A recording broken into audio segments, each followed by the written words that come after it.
I'll welcome our Chief Technology Officer, Brian, and our Chief Product Officer, Tony, to the stage. They're going to take us through vision for the Alfresco digital business platform and innovation that is going to help you to build these experiences. Thank you. Thanks, Jen. Good morning, everybody. Good morning. Well, that was exciting. I'm not sure I want an AI doing my ironing. It's one of the things I'd like to have it try. No, I wouldn't even want it trying. I'm really good at burning my own shirts. I want to just wind back to back to human beings a little bit and talk about why we need AI, why we need the technologies we are talking about today a little bit. So anybody here read the book by Yuval Harari, the Sapiens book? Anybody? Some people pretend they have. So one of the things I thought it was interesting when you read the book Sapiens from Yuval Harari, and if you haven't read it, it's definitely a worthwhile read. He talks about how human beings have come to the point of being the top of the food chain.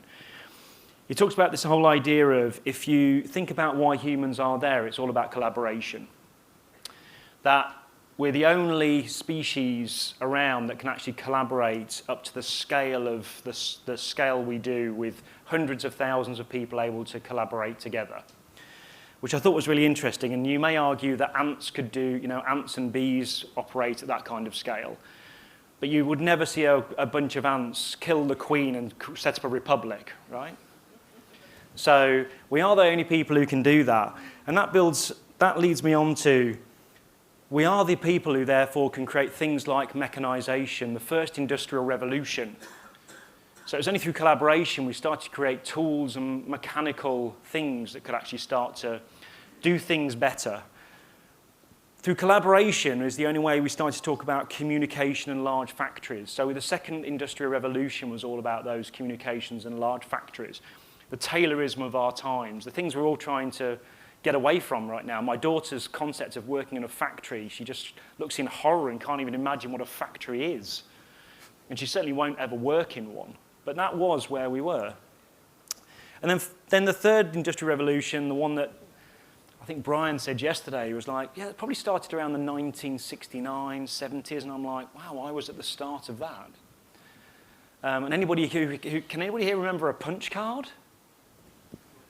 My first job was collecting punch cards in a factory that made CNC lathe machines. It was this paradoxical time where I'm like coding a CNC lathe machine, and a CNC lathe machine is like an early robot that carves out metal and wood.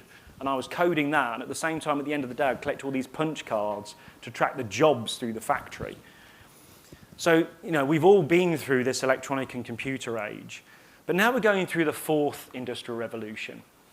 And the fourth industrial revolution, I think, it is an exciting time to be alive.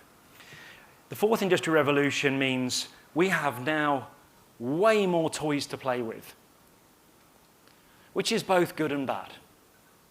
So we have cloud now. Whenever anybody here has tried to talk to their parents about what cloud is, my father still just shakes his head and it's magic, right? So, well, stuff goes somewhere, eventually it gets to my phone, it comes back again, and I can now see my granddaughter's photos in real time. Some he does want to see, some he doesn't want to see. And the other one I thought was really interesting, as I put on here, is open source. So it's only through open source that we have a lot of the capabilities we have today. So a lot of the machine learning and deep learning that we have is all based on open source core. Everybody's building on top of. And who'd have thought 30 years ago that people would be writing code and giving it away? It was, you can imagine a business model where somebody walked into the chief financial officer and said, I've got a really good idea. Let's write code and give it away. That would have been a pretty short conversation.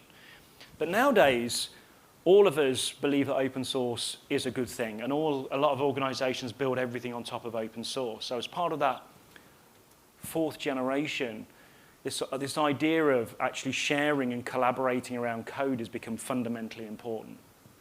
I'm going to hand over to Brian now to lead us on to the next set. Thank you very much. So technology is great. I'm Chief Technology Officer, I'd say that. But that's not the most important thing. Actually, everybody has access to the technology. So Alan was talking about it earlier on. Everybody has access to deep learning. It's what you do with it that is important. And in order to make use of it, you need to create within your organization a machine, a well-oiled machine that can take ideas and turn those ideas into something that's going to change the way that you do business with your customers. That's the key. And that internal machine with technology is your IT organization. Now, Alan mentioned that AI projects are not like any other traditional IT projects. I would say traditional IT projects are dead. Linear is dead. There's no point thinking in terms of linear IT projects anymore. What you need is a machine called your IT organization that can take ideas. So first of all, you need a big generator of ideas within your organization. If you don't have that source of ideas within your organization, you cannot innovate in an effective way.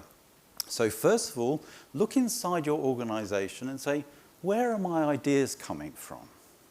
Then you need to be able to take those ideas and use technology, the latest and the best technology available to you, to create solutions for those ideas and to get them out in front of your customers or in front of your employees as quickly as you possibly can. Time is critically important.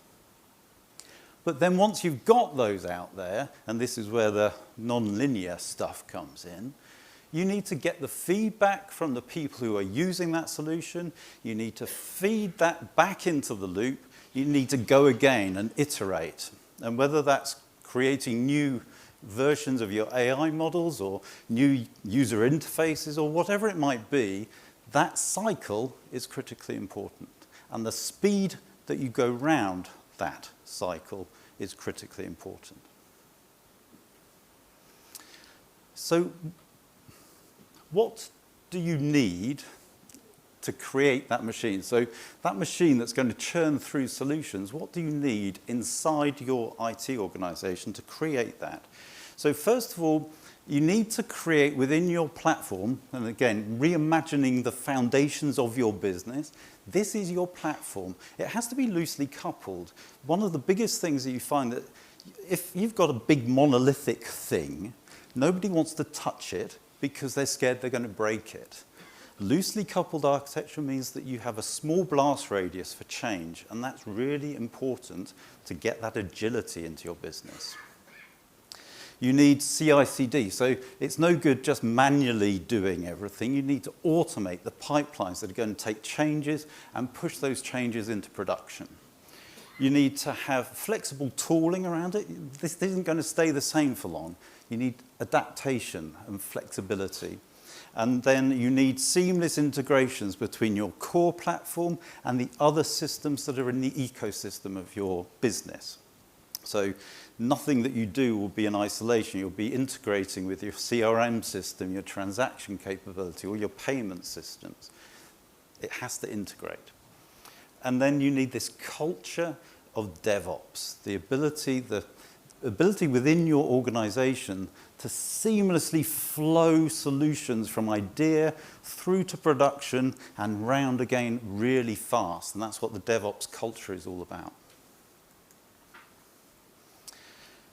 So when you look at what people currently have and when they looked at their digital outside, the stuff that was sort of like the web experience, the social media integrations, that was relatively straightforward to do because they were bolting new software systems onto their existing stuff. But now they're pivoting round because it's not that that's stopping them from being able to innovate.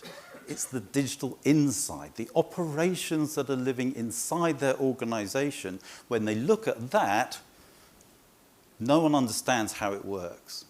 It's a mess.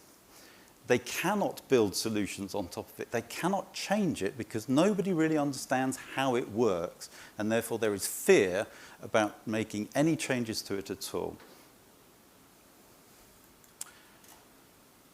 Now, when we design products at Alfresco, my background is mainly software architecture. I look at these 5 qualities of the system. These are the most important 5 qualities at Alfresco. These are the ones that we consider when we are designing products for you to use. Security.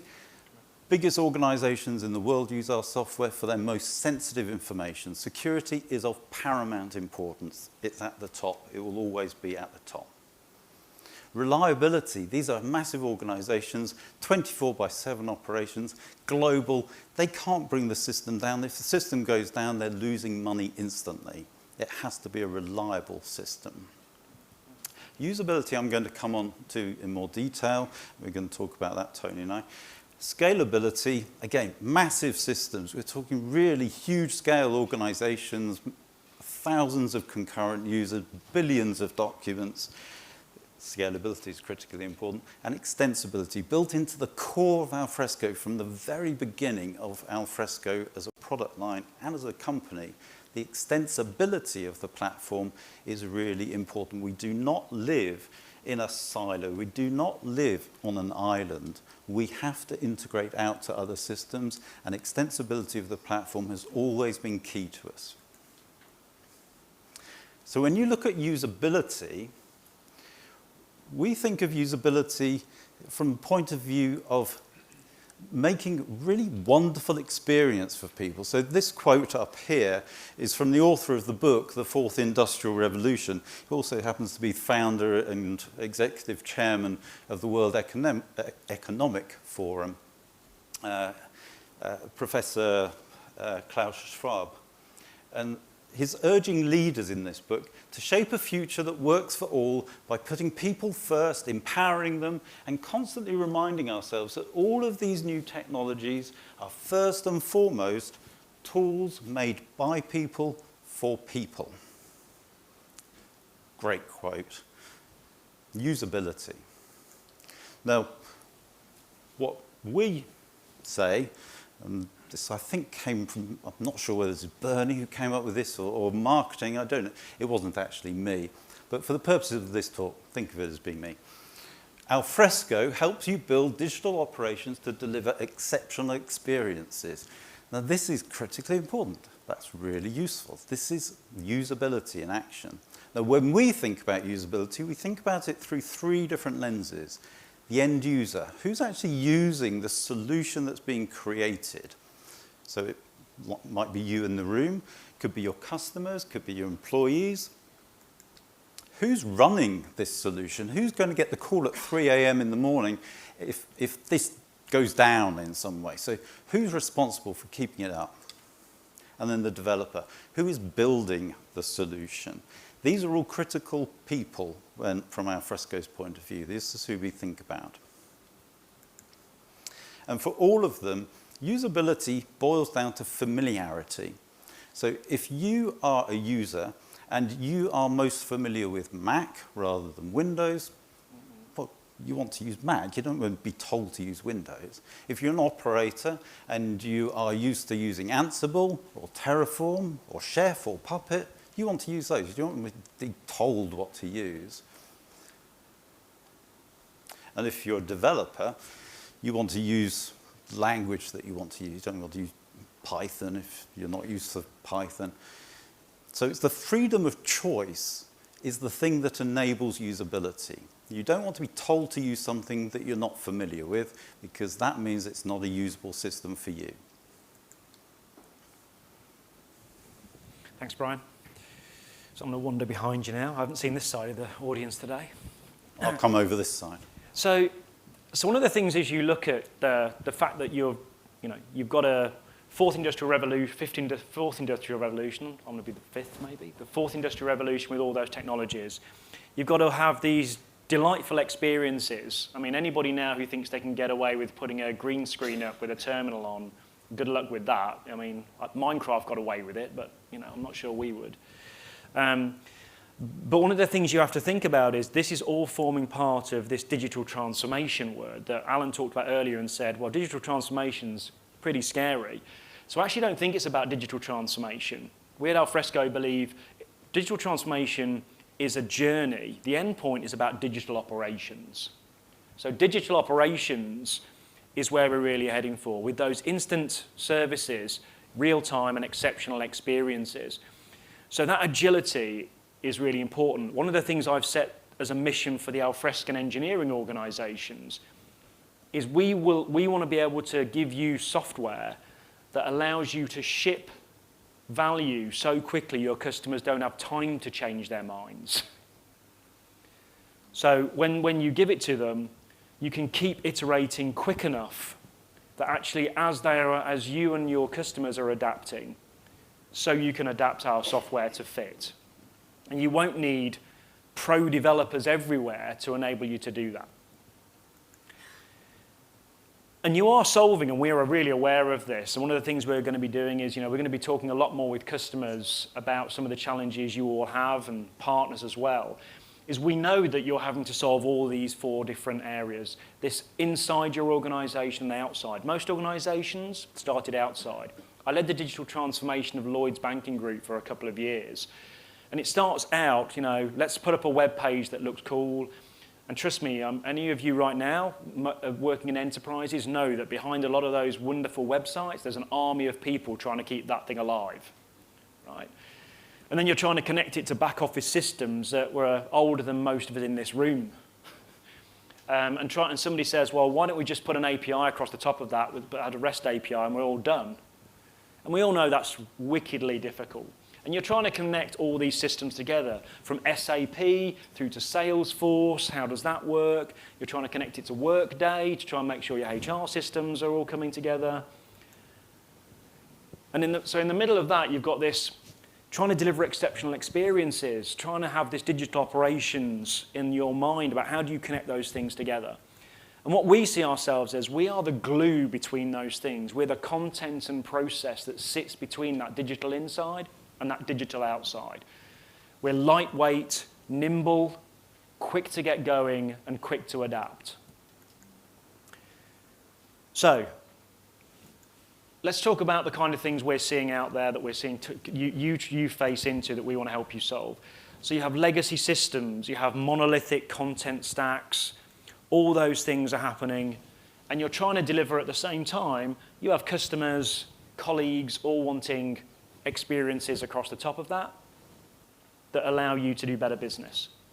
And what we see ourselves as is we're the platform on top of those legacy challenges, the big rocks you're trying to move, to actually be able to build these beautiful experiences. And here we've got some examples. I mean, you need an eye chart to see some of it, but you can actually see that across the top here we have customer-developed apps where you can use our application development framework, which is a beautiful Google material design set of components that you can use to wire together applications incredibly quickly and deliver in an agile fashion changes to those things. So that as you and your competitors, you have to face into your competitors, you can move those on. We have ISVs and partners now who are developing apps on top of our platform to accelerate your ability to deliver. And we also have end-to-end customer-developed apps. Again, over here, we've got customers using us for fabric and materials that they're trying to do to make factories produce fashion more quickly. So we can cover across all those things as the glue between those things. And I think it was an interesting quote from one of the customers we were talking to who said, it's a very powerful, scalable, cloud-compliant architecture, and we're really testing at extreme scale. And this makes Brian and I really happy that customers feel confident that they can actually use our technology at scale to solve really tough challenges with complex integrations and with complex content and how they manage that. So the Alfresco digital business platform is what it's all built on. This is the architecture slide. This makes Brian cry and be happy at the same time. It's like if only it was this straightforward when we try and build it. But this is the layers that we actually talk about. You've got the UI frameworks at the top to accelerate your ability to deliver beautiful experiences and hide all the complexity, our artificial intelligence and machine learning. And again, that layer that we provide is practical. As Alan was saying, it's no good trying to solve world hunger if you can't just auto-classify a document, right? So process, content, and governance at the heart of this, so in terms of the use cases you're trying to build to. And then what we see as fundamental is those integrations and connectors to your existing legacy and heritage applications. So if you look at how we fit into that, these are the areas we're focusing on to give you more freedom. So this is about the freedom for you as customers and partners to build on, for example, mobile. So we know now most of you and your colleagues want a mobile experience, and we have a mobile apps and we have an SDK out of the box to get you going. We have a desktop sync product. What's beautiful for me is when I get into the office, I can synchronize all my content. My content's synced straight off of we have an internal implementation of our product, as you'd hope we would, and it automatically syncs the documents down and I get governance on top. Deployment options, talk a bit more about that in a minute. We don't want to tie you into one way of deploying. And finally, cloud. As part of that fourth industrial revolution, we all need something that we can see a journey to cloud with. So I'm just going to unpack that a little bit. Freedom on cloud.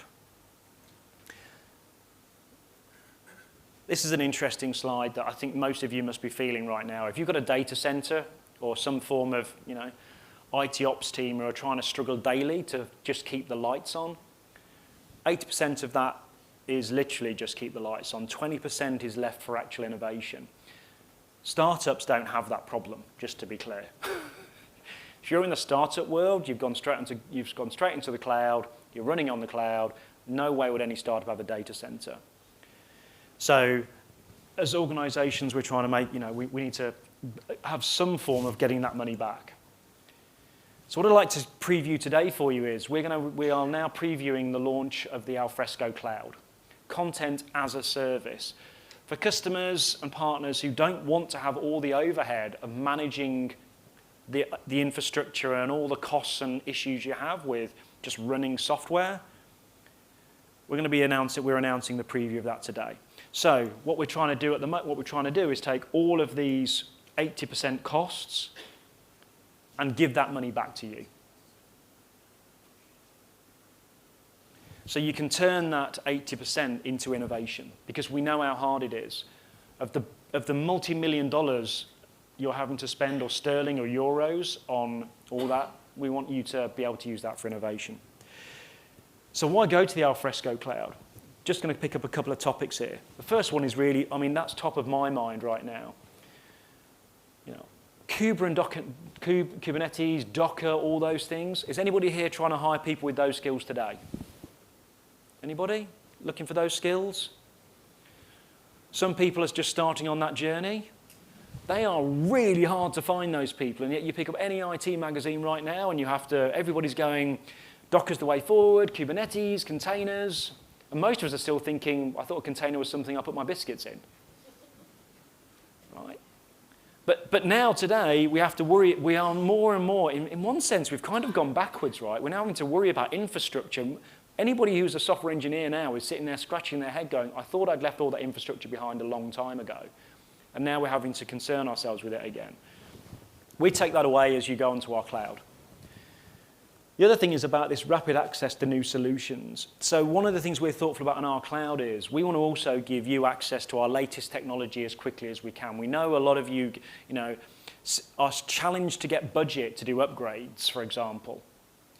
Well, you buy into our cloud platform, you get those upgrades. You don't have to go year on year and keep asking for upgrade budgets. At Lloyds Bank, when I ran transformation there, one of the hardest things I had to do was go and get funding to upgrade heritage technology.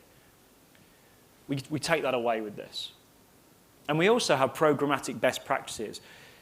You would hope we know how to run our own software.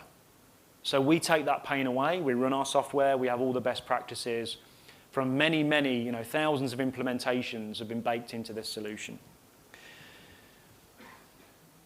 For the geeks like me amongst you, if you're really interested, I'm not going to go too deep into this.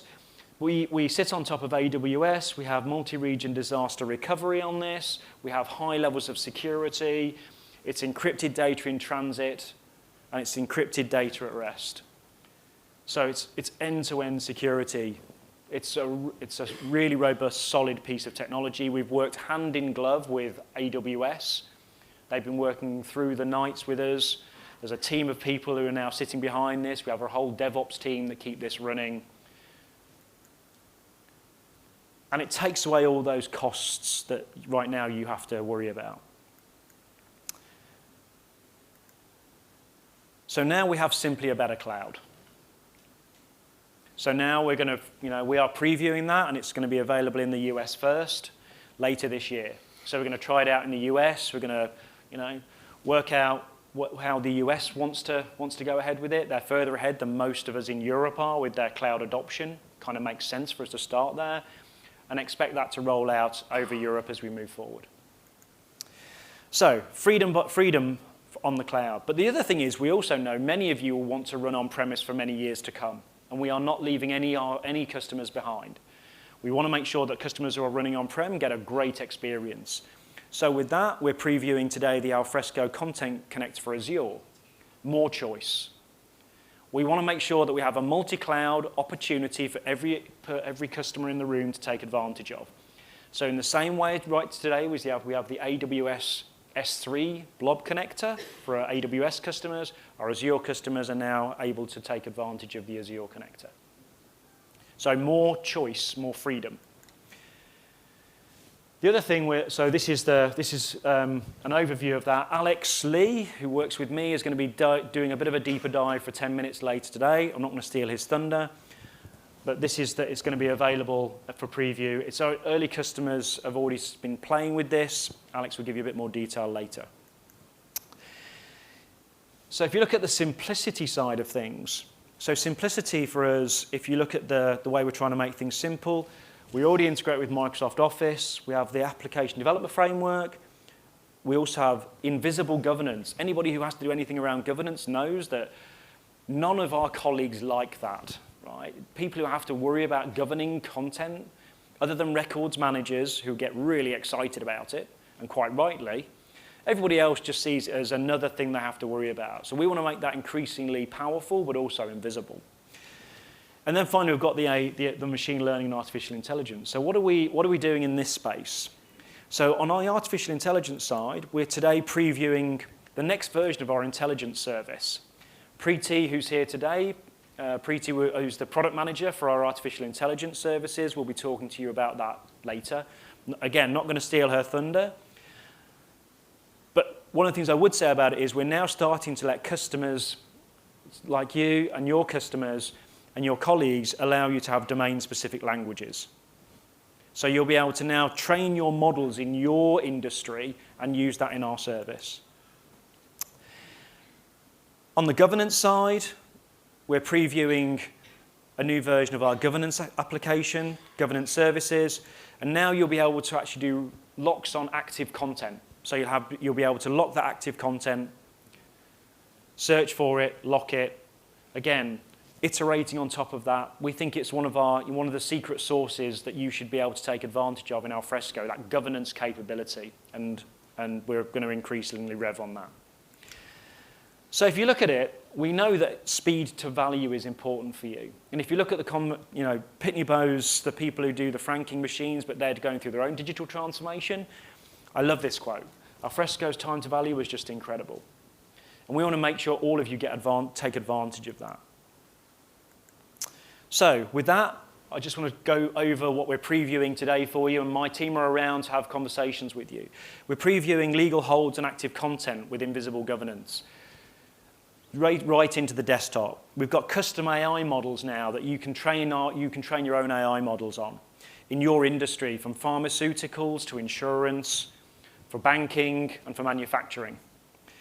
We've got an Azure Blob Store for allowing freedom of choice on-premise for all those customers who we want to keep moving that on-premise solution forward, and we'll keep investing in that heavily. And then finally, we're previewing our Alfresco Cloud today. So with that, I'll say thank you very much.